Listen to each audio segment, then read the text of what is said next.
Friday, March 20th, 2009. A fully loaded Airbus A340 is speeding down the runway at Melbourne Airport. Inside, nearly 300 passengers and crew are ready for a long 14-hour flight to Dubai. But as the aircraft nears takeoff speed, something goes terribly wrong. The tail scrapes the ground, causing several sparks outside and within the aircraft, so much that the passengers can see and feel red glow right from their seats. Ahead, the end of the runway is closing in fast, and it looks as if it is the worst aviation disaster in Australian history. But how did a simple mistake almost lead to disaster? And what happened next to change the aviation industry forever? This is the story of the Emirates Flight 407 Airbus A340.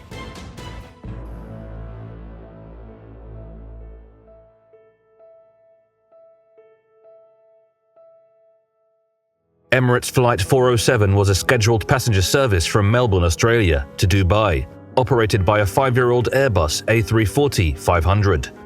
The aircraft, known for its impressive range and safety record, was specifically chosen for this ultra-long-haul route, as it could complete the 14-hour journey without a refueling stop.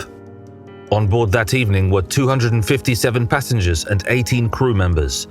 The crew included 4 pilots, with 2 handling the takeoff and landing and 2 relief pilots who would take over during the journey. This arrangement is standard for long-haul flights, ensuring the flight deck remains fully staffed throughout the journey. Conditions on the night of March 20th, 2009 were ideal and marked safe for flying. The skies were clear, the winds were calm, and all pre-departure procedures seemed routine. In the cockpit of Emirates Flight 407, the pilots were busy with pre-flight preparations. Leading the team was an experienced captain with over 8,000 flying hours, joined by a first officer with similar hours under his belt.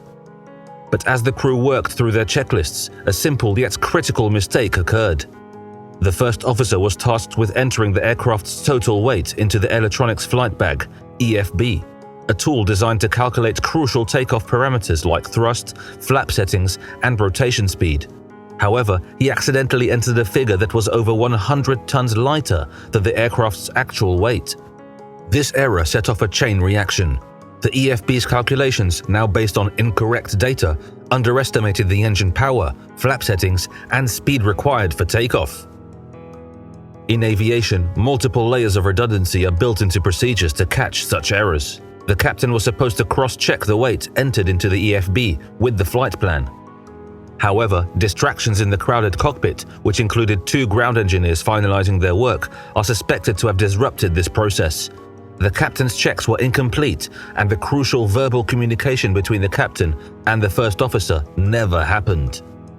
At 10:30 p.m., Emirates Flight 407 lined up on runway 16 at Melbourne Airport, ready for takeoff. The first officer advanced the thrust levelers, and the Airbus A340 began its takeoff roll. The aircraft's 4 engines roared to life, and the plane accelerated steadily down the runway. But as the massive aircraft approached rotation speed, something felt off.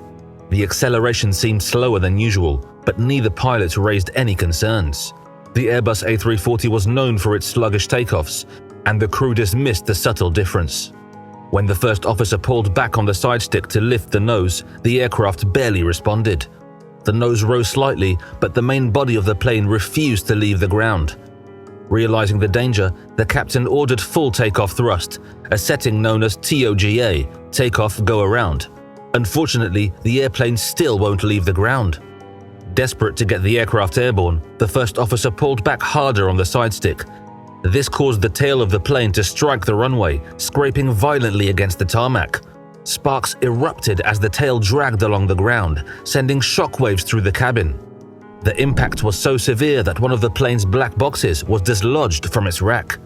Inside the cabin, passengers were terrified.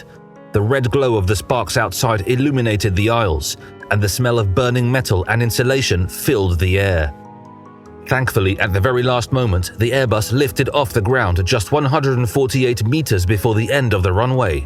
The aircraft was airborne, but barely. The tail struck a localizer antenna and a runway light as it climbed sluggishly into the night sky. As expected, as Emirates Flight 407 climbed away from the runway, The crew began assessing the situation. The aircraft had suffered a severe tail strike, and a warning on the central display confirmed the damage. Air traffic control, having observed the sparks and impact during takeoff, quickly alerted the crew. The pilots knew they couldn't continue to Dubai, and a return to Melbourne was now their only option. However, there was another pressing issue. The Airbus A340 was far above its maximum landing weight. With over 130 tons of fuel on board, landing immediately would risk further structural damage or even a catastrophic failure. The pilots had to dump fuel to reduce weight. However, time was not on their side. As the aircraft leveled off at 7,000 feet, the first officer retrieved the electronic flight bag to calculate how much fuel needed to be dumped. It was then that he discovered his earlier error. The takeoff weight entered into the system had been more than 100 tons lighter than the actual weight. The gravity of his mistake sank in, but there was no time to dwell on it. The focus was now on bringing everyone back safely. As the crew began fuel dumping over Port Phillip Bay, another critical issue emerged. The aircraft wasn't pressurizing. The tail strike had created multiple breaches in the fuselage, leaving the plane unable to maintain cabin pressure. This development added yet another layer of complexity to an already complex situation. The captain immediately declared a pan-pan. This is an aviation urgency signal indicating a serious but not immediately life-threatening emergency. The flight was granted priority, and air traffic controllers mobilized emergency services at Melbourne Airport. As fuel streamed from the wings, the crew worked frantically to assess the damage and prepare for landing. They faced difficult decisions about how much fuel to dump, balancing the need to reduce weight with the risk of needing to go around for a second landing attempt. Meanwhile, in the cabin, passengers remained on edge.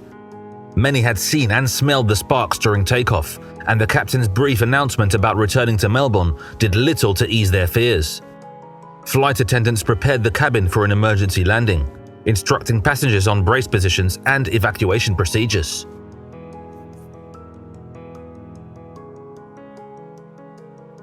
At exactly 11:25 p.m., with fuel dumping complete, the crew of Emirates Flight 407 began their descent back into Melbourne Airport, although the aircraft was still above its maximum landing weight. The crew decided on a straight-in approach to runway 34, the reciprocal of the runway from which they had departed earlier. This choice, while expedient, came with its own challenges. The runway's tailwind meant they would be landing faster than usual, increasing the risk of overrunning the runway for a second time that night. As the plane descended, the captain meticulously adjusted the aircraft's speed and configuration, lowering the landing gear and setting the flaps. The Airbus A340 touched down hard, its tires screeching as the captain deployed maximum reverse thrust and slammed on the brakes. The aircraft shuddered violently as it slowed, inching closer to the runway's end. Finally, what felt like an eternity, the plane came to a stop just meters from the edge of the runway. Emergency vehicles quickly surrounded the aircraft, prepared for the worst. To everyone's relief, there were no signs of fire, and all 257 passengers and 18 crew members had survived. However, the damage to the aircraft was extensive. The tail section's lower skin panels had been shredded by the tail strike, and several structural components were severely compromised.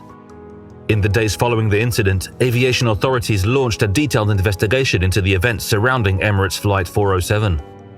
The Australian Transport Safety Bureau, ATSB, identified two key factors that contributed to the near disaster: the flight crew's failure to detect the incorrect takeoff weight and their delayed recognition of the aircraft's degraded performance during the takeoff roll. The investigation also highlighted procedural lapses in the pre-flight phase. Critical cross-checks were either incomplete or bypassed entirely. The crowded cockpit environment, with ground engineers present during preparations, was cited as a contributing factor to the crew's distraction. In response to the findings, Emirates implemented significant changes to its procedures. The airline mandated the use of dual electronic flight bags during the pre-flight planning to ensure that calculations were independently verified by two pilots. Additionally, new avionics software was introduced to alert crews when performance data entered into the system appears inconsistent with actual aircraft conditions. Airbus also updated its systems to include safeguards against erroneous weight data, ensuring future aircraft could detect and prevent similar errors. These enhancements, along with stricter crew protocols, were designed to reduce the likelihood of such incidents occurring again. The Airbus A340 involved in the incident was repaired and returned to service with Emirates, continuing to operate until its retirement in 2014. This incident not only highlighted the importance of strict adherence to procedures, but also drove meaningful changes across the industry. From enhanced pre-flight protocols to advanced avionics systems, the lessons learnt from Flight 407 continue to shape aviation safety today. But what do you think? Could this incident have been avoided entirely with better safeguards? And do you believe the aviation industry has done enough to prevent similar situations from occurring in the future? Don't hesitate to share your thoughts in the comments below. We'd love to hear from you. And if you found this story insightful, don't forget to like the video, subscribe to our channel, and hit the notification bell so you'll be among the first to know when we publish next. Thank you for watching, and we'll see you in the next one.